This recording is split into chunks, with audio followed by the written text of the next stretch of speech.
Hi friends, welcome back to my YouTube channel. ఇవాళ నేను చేయబోయే రెసిపీ సొరకాయతో బియ్యపు పిండి రొట్టె చేస్తున్నానండి. చాలా టేస్టీగా ఇంకా హెల్దీ కూడా. ఇందులో చాలా ఫైబర్ ఉంటుంది. తప్పకుండా మీరు ట్రై చేయండి. ఒకవేళ మీరు నా ఛానల్ని ఫస్ట్ టైం చూస్తున్నట్టయితే ప్లీజ్ సబ్స్క్రైబ్ చేసుకోండి, లైక్ చేయండి, షేర్ చేయండి, అలాగే కమెంట్ కూడా చేయండి. So let's start with the recipe. ముందుగా ఇలా తురిమి పెట్టుకున్న సొరకాయతో పచ్చిమిరపకాయలు వేసుకుని జీలకర్ర ఇంకా నువ్వులు కూడా వేసుకోండి. నువ్వులు కూడా చాలా హెల్దీ, ఇలా ఇండైరెక్ట్గా తినచ్చు మనము. ఇంకా సాల్ట్, ఇంకా బియ్యపు పిండి వేసుకోండి. ఇప్పుడు బాగా కలపాలి. సొరకాయలో ఆల్రెడీ వాటర్ కంటెంట్ ఉంటుంది, సో చూసుకుని వాటర్ యాడ్ చేసుకోండి.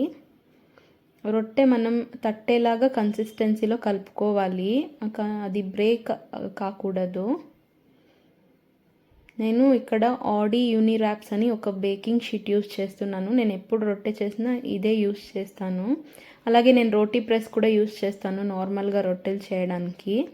అది చాలా టైం సేవింగ్, ఇంకా చాలా యూస్ అవుతుంది. ఇక్కడ మీకు చూపించడానికి నేను ఇట్లా మాన్యువల్గా తట్టున్నాను. ఇంకా ఇక్కడ హోల్స్ పెట్టాను చూడండి, ఆయిల్ వేసుకోవడానికి. సెంటర్లో అట్లా ఆయిల్ వేసుకుంటే కాలుతుంది బాగా. ఇట్లా డైరెక్ట్ షీట్తో ప్యాన్ మీద వేసి షీట్ రిమూవ్ చేయొచ్చు అన్నమాట.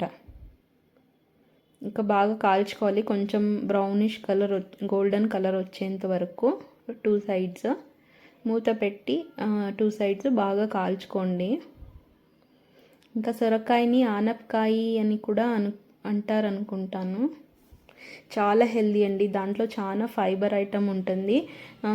మామూలుగా కర్రీస్లో పక్కన తీసేస్తారు కదా సొరకాయ తినకుండా. అలాంటి వాళ్ళకి, పిల్లలకి అందరికీ ఇలా చేసి పెడితే బాగా తింటారు. అస్సలు తెలియదు సొరకాయ వేసాము అని.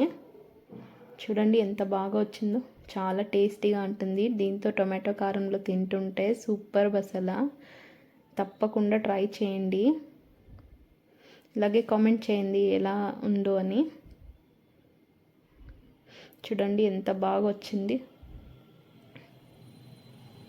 చాలా టేస్టీగా ఉంటుంది. తప్పకుండా ట్రై చేసి ఎంజాయ్ చేయండి. Meet you in the next video. Thank you, take care, bye.